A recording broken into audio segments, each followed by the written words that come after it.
Hello learners, আমরা আজকের এপিসোডে জাভাতে একটা স্ট্রিং কনক্যাটিনেশনের প্রোগ্রাম লিখব। অর্থাৎ কিছু স্ট্রিং আমরা তৈরি করব, সেটাকে যোগ করব এবং সেই যোগের ফলাফলটা আমরা প্রিন্ট করব। এরপরে আমরা জাভার দুইটা ভার্সনে তাকে কম্পাইল করব। একটা ভার্সন হচ্ছে জাভা 8 আর একটা হচ্ছে জাভা 9। এবং কম্পাইল করার পরে আমরা বাইট কোডটা অ্যানালাইসিস করব, করে দেখব ভেতরে সে কী ঘটায়। আর আমরা আমাদের ফেলা কলিগদেরকে একটু এর মাধ্যমে ফ্রাই করব যে তারা বলে your program will get slow, your machine will blow up. এগুলো আমরা ভ্যালিডেট করব আমাদের বাইট কোড অ্যানালাইসিস করার মাধ্যমে, আমাদের ক্লাস ফাইলটাকে অ্যানালাইসিস করার মাধ্যমে, তার ভেতরের বাইটে কী ঘটছে, কনস্ট্যান্ট পুলে কোনটা রাখছে এবং সে কোন মেথডে কোন পদ্ধতিতে এই স্ট্রিংগুলোকে যোগ করছে।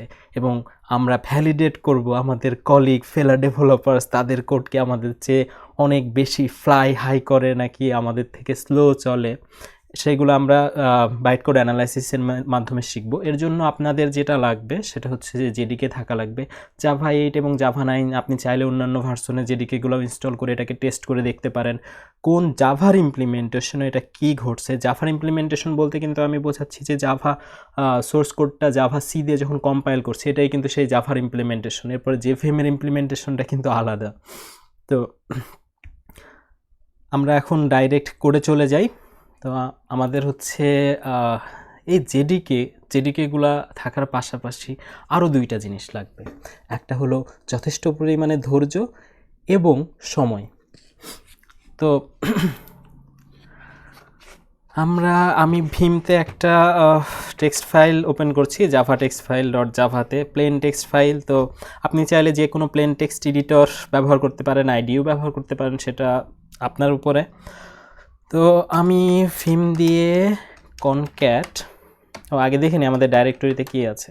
ডাইরেক্টরিতে কিছুই নেই, তাহলে ভিম দিয়ে আমরা হচ্ছে concat.java এটাকে শুরু করি আর এটা পাবলিক ক্লাস তৈরি করি, concat নাম দিয়ে। আর আমাদের সেই infamous public static void main.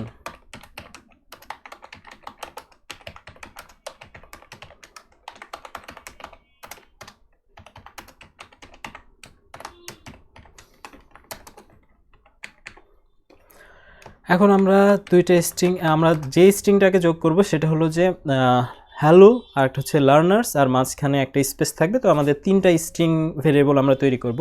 তো যেটা হ্যালো সেটার জন্য আমি এই ভেরিয়েবলটা নিচ্ছি,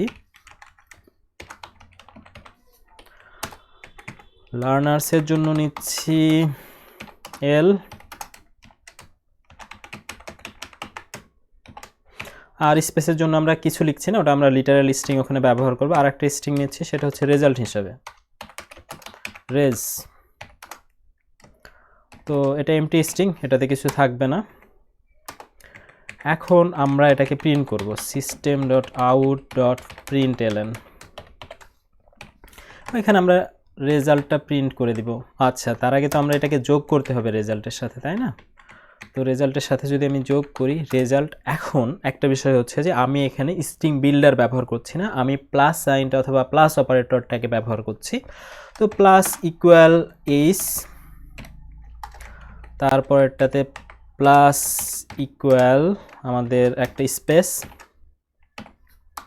মাঝখানে যেটা থাকবে, তারপরে আবারও প্লাস ইকুয়াল লার্নার্স, তাহলে এল। এখন আমরা রেজাল্টটাকে প্রিন্ট করে দিব, সেভ করে নিই। আর এটাকে প্রথমে আমরা কম্পাইল করব জাভা 8 দিয়ে। আমি জাভা 8-এর জন্য জেডিকের যে বাইনারিগুলো আছে জাভা সি, জাভা পি, সেগুলোর জন্য আমি এলিয়াস তৈরি করে নিয়েছি। এখন আপনাদের সিস্টেমে আপনারা এলিয়াস তৈরি করে রাখবেন নাকি ডাইরেক্ট পাথ দিয়ে জাভা বাইনারিটাকে এক্সিকিউট করাবেন, জাভা পি, জাভা সি এগুলোকে এক্সিকিউট করাবেন, সেটা সম্পূর্ণ আপনার উপরে নির্ভর করছে। তো আমার এলিয়াসটা হচ্ছে জাভা 8। আর আগে আমরা দেখে নিই এটার ভার্সনকে আসলে জাভা 8 কিনা। ইয়েস, 1.8। তাহলে আমরা জাভা সি দিয়ে এটাকে কম্পাইল করি, জাভা সি 8, এটার এলিয়াস আমি জাভা সি 8 দিয়েছি। তো concat.java ডাইরেক্টরি লিস্টিংয়ে দেখতে পাচ্ছি আমাদের ক্লাস তৈরি হয়ে গিয়েছে। এখন আমরা এটাকে রান করাবো জাভা 8 দিয়ে।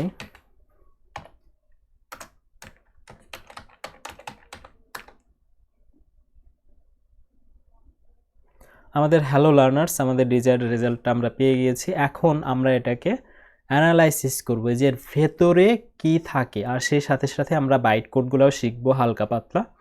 তো আমাদের মূল উদ্দেশ্যের দিকে আমরা যাই। জাভা পি 8-এরও আমি এলিয়াস তৈরি করে নিয়েছি।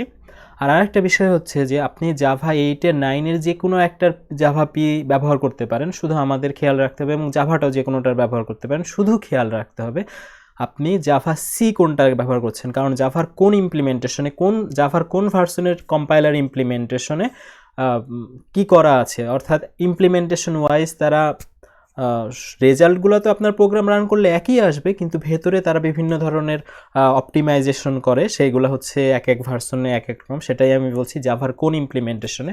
তো জাভা সি কোনটা ব্যবহার করছেন সেটার দিকে খেয়াল রাখবেন, অর্থাৎ আপনার জাভার সেই ভার্সন অনুসারে আপনার ওটাকে কম্পাইল করা আছে। যদি না আপনি কোনো ভার্সন স্পেসিফিক সিনট্যাক্স অথবা কোনো ক্লাস ব্যবহার করেন। তো আমি জাভা পি দিয়ে কনক্যাটটাকে পার্স করছি, সাথে আমরা ডিসঅ্যাসেম্বল করার জন্য সি আর্গুমেন্টটা দিয়ে দিই, আর ভার্বসের জন্য ভি দিয়ে দিই। তো এখন আমাদের এটা চলে এসেছে। এখন আমরা দেখব যে এখানে কি হচ্ছে।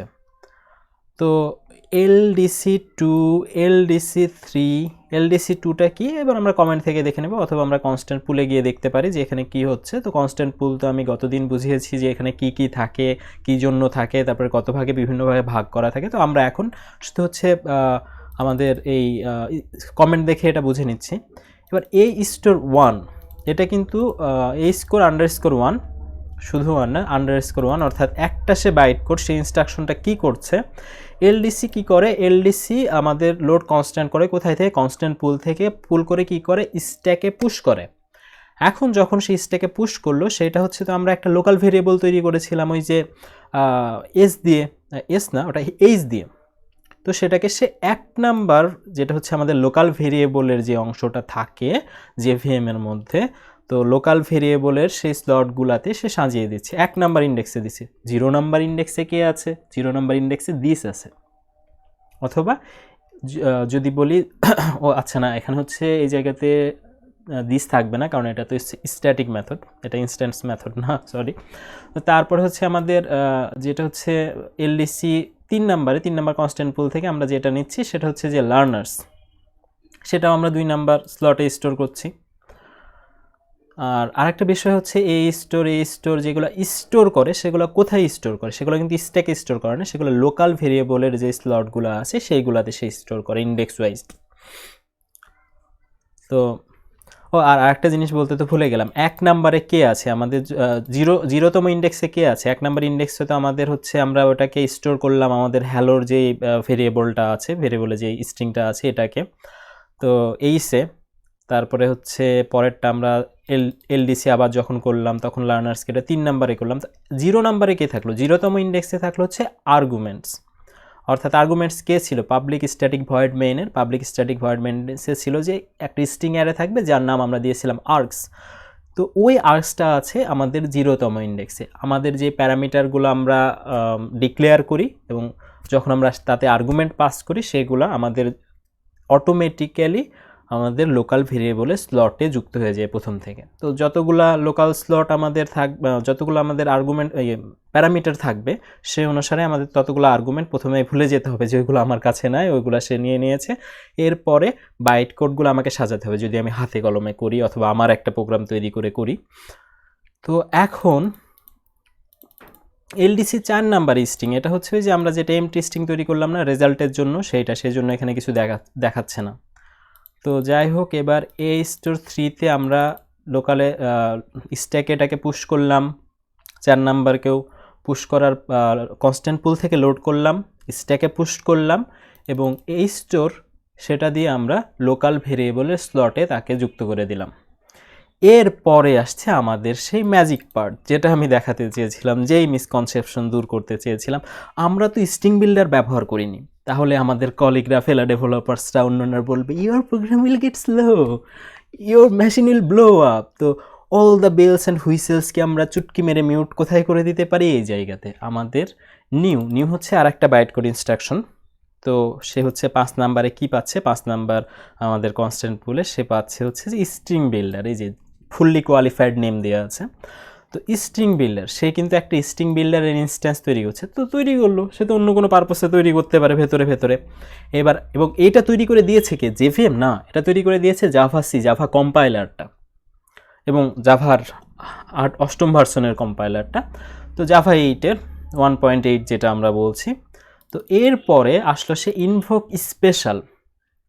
স্পেশাল কি করছে, তাকে ইনিশিয়ালাইজ করছে, ওই যে আমাদের সবগুলাকে ইনিশিয়ালাইজ করা লাগবে অবজেক্টগুলোকে, সেই জন্য লোড 3 3 নম্বরে কে ছিল, ওই যে 3 নম্বর স্লটে আমরা কাকে পাঠিয়েছি, আমরা হচ্ছে এমটি স্ট্রিংকে পাঠিয়েছি। যাই হোক, এবং সে কি করলো, সে স্ট্রিং বিল্ডারকে অ্যাপেন্ড করলো। স্ট্রিং বিল্ডার যখন আমরা ব্যবহার করি, এক একটা স্ট্রিং তার সাথে আমরা যোগ করার জন্য বা একসাথে যুক্ত করার জন্য যেই অ্যাপেন্ড মেথড ব্যবহার করি, জাভা সি বাইট কোডটা কীভাবে তৈরি করেছে, সে নিজে থেকে এটাকে অ্যাপেন্ড করে দিয়েছে, গেল। আর আরেকটা বিষয় আছে এখানে, আরেকটা হচ্ছে ইনস্ট্রাকশন দেখছেন, যেটা বাইট কোড ইনস্ট্রাকশন, সে কিন্তু হচ্ছে স্ট্যাকে এটা ডুপ্লিকেট করে, কারণ আমরা যখনই ইনিট মেথড কল করাবো তখনই কিন্তু সেই স্ট্যাক থেকে আমাদের অবজেক্টটাকে, স্ট্রিং বিল্ডারের যে অবজেক্ট আছে সেটাকে সে সরিয়ে ফেলবে। এখন এটা যদি সরিয়ে ফেলে, তারপরে আমি তো আর করতে পারবো না, সে তো হারিয়ে গেল একেবারে পুরাদমে। তো তারপরে অপারেট করার জন্য আমরা ডুপ্লিকেট করছি তাকে, যে না, ওটাকে তো পরে তো একটা অপারেশন হবে, একটা পপ হয়ে যাবে, তাহলে আর একটা যেন থাকে, অর্থাৎ দুইটা রেফারেন্স, মানে একটা অবজেক্টেরই সে দুইবার রেফারেন্সটা পুশ করছিল স্ট্যাকে। এরপরে লোড 1-এ কে ছিল, আমাদের হ্যালো ছিল, কারণ এই স্টোর করেছিলাম আমরা 1 নাম্বারে। স্টোর করার পরে আবার ইনভোক ভার্চুয়াল যেটা করছে, সেটা হচ্ছে যে আমাদের ওই অ্যাপেন্ড মেথডটাকে কল করছে, অ্যাপেন্ড মেথড কল করে সে কিন্তু 1 নাম্বার হ্যালো স্ট্রিংটাকে দিয়ে দিল। এরপরে সে কি করলো, যে ইনভোক ভার্চুয়াল সে হচ্ছে স্ট্রিং বিল্ডারের উপরে টু স্ট্রিং মেথডকে কল করালো। আচ্ছা থাক সেটা, কারণ সে টু স্ট্রিং মেথড কল করে পুরা যে স্ট্রিংটা হলো সেটাকে সে নিয়ে আসবে এবং স্ট্যাকে সে পুশ করবে। এবার আমরা হচ্ছে 1 নাম্বার গেল, আমরা হচ্ছে এবার এই স্টোর 3 নাম্বারে আমাদের কে ছিল, 3 নাম্বারে, আচ্ছা 3 নাম্বারে হচ্ছে সে আমাদের রেজাল্টটা ছিল, সেই রেজাল্টের ইনিশিয়াল যে স্ট্রিংটা ছিল, সেই ইনিশিয়ালটা এমটি স্ট্রিং ছিল, তো সেইখানে আবার সে টু স্ট্রিং করে সেইখানে সে পুশ করছে, সেখানে সে রেখে দিচ্ছে।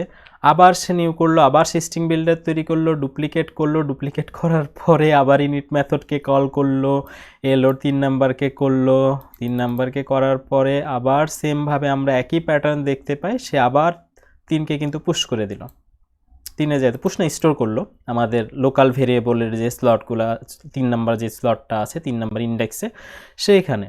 তো এখন আমরা বারবার এই প্যাটার্নটাই দেখতে পাবো, এরকম প্যাটার্নই শেষ পর্যন্ত। তো শেষ পর্যন্ত যখন আমরা কি করছি, প্রিন্ট আমি কোথায় করলাম, এই যে এখানে ডান পাশে দেখে আমরা বুঝতে পারবো যে প্রিন্ট এলএন এখানে করেছি, এবং 3 নাম্বারকে হচ্ছে আমরা প্রিন্ট কাকে করছি, আমরা প্রিন্ট এলএন যখন করছি তার আগে লোড কাকে করা হয়েছে, 3 নাম্বার স্লটে যে আছে 3 নাম্বারে হচ্ছে যেটা থাকছে সেটা হচ্ছে ওই যে বারবার স্ট্রিং বিল্ডারটা টু স্ট্রিং করে লোকাল ভেরিয়েবলে রেখে দেওয়ার পর সেটাকে নিয়ে আবার সেটাকে পুশ করছে। তবে একটা বিষয় হচ্ছে কি, যে এই কোডটুকুন দেখে আমি যেটা বুঝতে পারছি, এখানে অপটিমাইজেশন আরও বেশি হওয়া যেত, কারণ বারবার টু স্ট্রিং করার চাইতে একবারে সবগুলা নিয়ে সব কাজ শেষে আমরা হচ্ছে এটাকে ওই টুইস্টিং করতে পারতাম। তো যাই হোক, ইমপ্লিমেন্টেশনে সেটা করে নাই, পরের ইমপ্লিমেন্টেশন আর একটা করবে এবং ধীরে ধীরে আমাদের পারফরমেন্সটা বাড়তেই থাকবে। কিন্তু মূল পয়েন্টটা কোথায়, মূল পয়েন্টটা হলো তারা বলে সেই ন্যাশনাল ইন্টারন্যাশনাল সব ডেভেলপাররা, যে আমাদের যখন আমরা যেন প্লাস চিহ্ন ব্যবহার না করি, প্লাস অপারেটর ব্যবহার করি, স্ট্রিং যেন আমরা কনক্যাটিনেট না করি, যোগ না করি, কেন এটাতে পারফরমেন্স লস হয়, বারবার মেমোরি হচ্ছে অ্যালোকেট করে, ব্লা ব্লা ব্লা, তারপরে এটার জন্য মেমোরি বেশি খায়, তারপরে বারবার হচ্ছে এটাকে একসাথে যোগ করা লাগে, আবার তৈরি করা লাগে মেমোরির আর একটা নতুন জায়গা। তো সেজন্য আমাদেরকে সাজেস্ট করা হয় কি, ইউজ স্ট্রিং বিল্ডার। আর আমি স্ট্রিং বিল্ডার কেন পছন্দ করি না, কারণ এটা হচ্ছে কোডটাকে বেশি হিবিজিবি করে দেয়, কোড ক্লিন থাকে না। আমার কোড কেমন হবে, কবিতার মতো, চোখে আমি এভাবে দেখলে যেন বুঝতে পারি কি হচ্ছে। তো স্ট্রিং বিল্ডার দিয়ে হিবিজিবি করার তো আমার দরকার নেই, আমি প্লাস ইকুয়াল এটা বসাই দিলেই তো আমার হয়ে যাচ্ছে।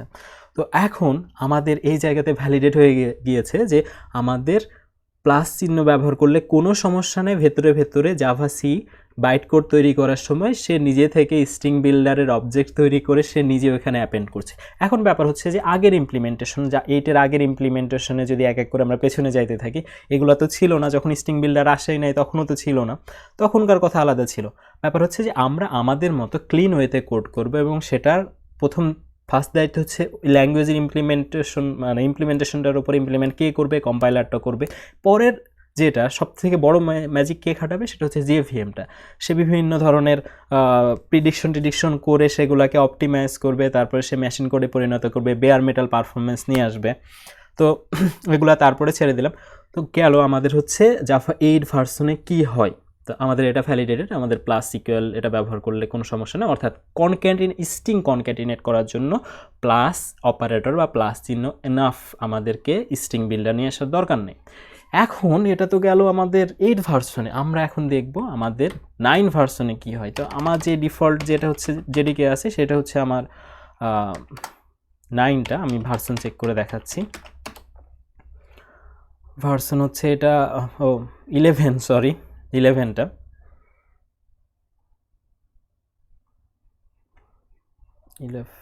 ওকে 11, যাই হোক। তো এটাতে আমি হচ্ছে কম্পাইল করব। কম্পাইল করার পরে কনক্যাট জাভা, আমি কনক্যাট করার পরে এটাকে জাভা পি দিয়ে পার্স করব। আর আরেকটা ব্যাপার হচ্ছে এখানে আগে আমি জাভা পি 8 ব্যবহার করতেই পারি, কোনো সমস্যা নেই, যেহেতু আমার স্পেসিফিক কোনো এটাতে কোনো বাইট কোড এসেছে সেটা আমরা অ্যানালাইজ করছি এমন কিছু না, কারণ বাইট কোডের চেঞ্জ আসে নাই, আসে না। ইনভোক ডাইনামিকের পরে তো আর কোনোটা দেখা যাচ্ছে না। তো যাই হোক, আমরা 8 দিয়েও করতে পারি, 11 দিয়েও করতে পারি।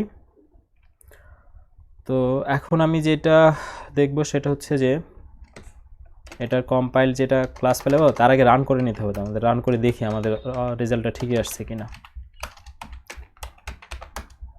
Concat hello learners. তো আমরা জাভা পিতে যাই, জাভা পি দিয়ে ডিসঅ্যাসেম্বল করার জন্য -c বা -c, তারপরে ভার্বস মোড আমরা দিয়ে দিই এটাকে অন করে। এরপরে আমরা দেখি কনক্যাটের কি অবস্থা।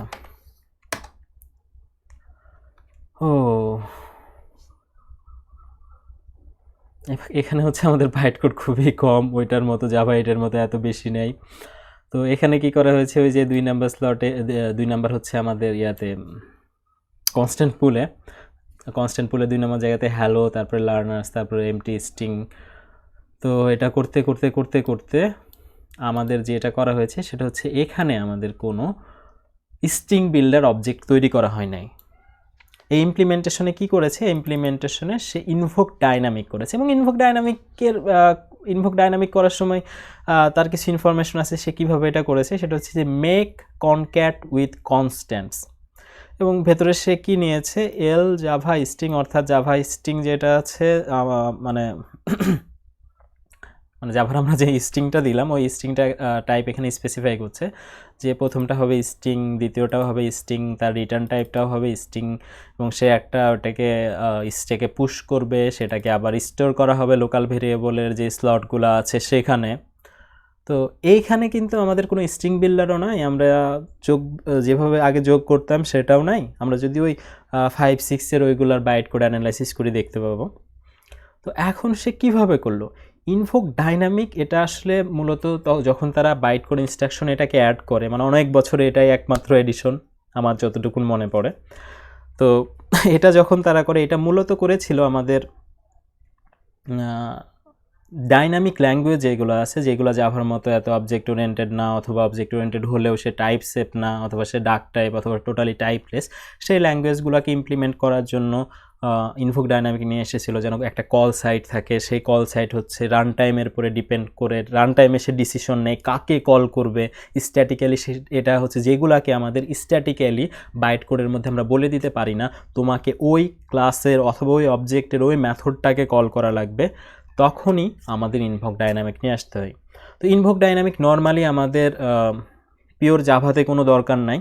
তো এখানে যখন সে কম্পাইল করছে ইনভোক ডাইনামিক নিয়ে এসছে এটাকে আরও ফাস্ট করার জন্য, স্ট্রিং কনক্যাটিনেটকে আরও বেশি ফাস্ট করার জন্য, তো ম্যাক্সিমাম পারফরমেন্স নিয়ে আসার জন্য।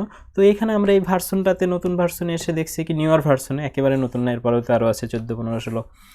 তো এখানে এসে আমরা কি দেখছি যে সে হচ্ছে মেক কনক্যাট উইথ কনস্ট্যান্টস এটাকে কল করেছে এবং এটা তারা এইভাবে ইমপ্লিমেন্ট করেছে যেন কনক্যাটিনেশনটা অনেক ফাস্ট হয়। তো এখন আবার আমাকে চিন্তা করা লাগছে না, আচ্ছা আমি কি এখানে স্ট্রিং বিল্ডার ব্যবহার করব? আর এই ভার্সনটাতে, এই নতুন ভার্সনগুলোতে যেভাবে স্ট্রিং কনক্যাটিনেশনের যে পদ্ধতিগুলো তারা ব্যবহার করেছে ইন্টারনালি, ওগুলোতে তো আমরা অনেক পরে যাব। ইনভোক ডাইনামিক নিয়ে, এটা হচ্ছে সবার শেষের দিকে, আমরা ওইগুলো নিয়ে বক করবো শেষের দিকে। তো এই ভার্সনটাতে যেটা করেছে যে এটাকে হচ্ছে স্ট্রিং কনক্যাটিনেটকে সম্পূর্ণ অপটিমাইজ করেছে এবং যেটা আমাদের স্ট্রিং বিল্ডার ছিল ওটার থেকে ওটা বেশি পারফর্ম ভালো করে। তো হায়ার পারফরমেন্ট থিং এটা। তো এইখানেও আমাকে চিন্তা করা লাগলো, না আমি কি প্লাস চিহ্ন দিব, আমি কি প্লাস অপারেটর ব্যবহার করব, নাকি আমরা সেই স্ট্রিং বিল্ডারটাকে ব্যবহার করব। সো এটা নিয়ে আমার ওরি করার দরকার নেই, এটা আমি জাভা কম্পাইলারের উপরে ছেড়ে দিব আর আমার কোডটাকে আমি ক্লিন রাখবো।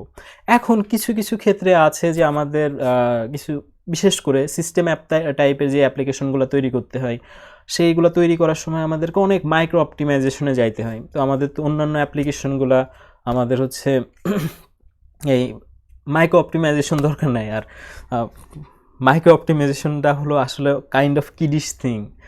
এটা হচ্ছে তখনই করতে হয় যখন এটা এক সিস্টেম অ্যাপ্লিকেশন, অনেক হাই পারফরমেন্স লাগবে, আমার সামান্যতম পারফরমেন্স এখানে সমস্যা। আর আমরা যে কোডটা লিখছি এখানে তো আমাদের পারফরমেন্স লসের কোনো প্রশ্নই আসে না, কারণ জাভা সি সেটাকে যতগুলো যেই আমরা কম্পাইলারে মানে যেই কম্পাইলারে আমরা এটাকে কম্পাইল করাবো, যেই বাইট কোডটা জেনারেট হবে সেইভাবে সে সম্পূর্ণ ভেতরে অপটিমাইজ করে নেবে। আমি কেন এটা নিয়ে ওরি করছি? আমার কোড প্রথমে ক্লিন রাখা দরকার। মাইক্রো অপটিমাইজেশন তো এখানে কোনো প্রশ্নই আসে না, কারণ সে অপটিমাইজেশন নিজে করছে কম্পাইলার। আর যখন মাইক্রো অপটিমাইজেশনের ব্যাপারগুলো আমরা আসবে তখন ওটা আমরা ডিফারেন্টলি থিঙ্ক করব। কিন্তু এই যেই ডিবেটটা যায়, এখানে স্ট্রিং বিল্ডার ব্যবহার করো, প্লাস চিহ্ন ব্যবহার করা যাবে না, প্লাস অপারেটর দিয়ে স্ট্রিং জাভাতে কনক্যাট করো না, পারফরমেন্স লস হবে, মেমোরি বেশি খাবে, ব্লা ব্লা ব্লা, এটা সম্পূর্ণ invalid, proved. So get set ready and fly them. By.